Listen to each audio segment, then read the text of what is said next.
Hello and welcome to this episode. My name is Rebecca Wanjuru. If you're new here, please subscribe. So you can always call me the village girl. And today we are in a village, another village, and we are learning how to make a pot the traditional way. So I was brought up around here, and there was these women who always make pots, and it is so amazing. We use something called bio. Bio. It's gotten from a certain place that is called Kiabiro, which comes from now that clay, and also something else called Ryoba. And then it is mixed, and then now you start.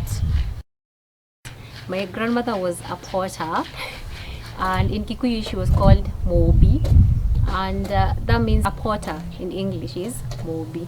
So I'll be taught by my grandmother's friend. I hope you enjoy.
the first part is done. We will finish the whole of it because we just did the upper part of the pot, so the other part we'll do on Monday. Today is Saturday, so you have today and tomorrow to let it rest, and then we'll finish on Monday. Oh my gosh, that was tough. So see you on Monday. Today is Monday and we continue with today we're going to finish making our pot.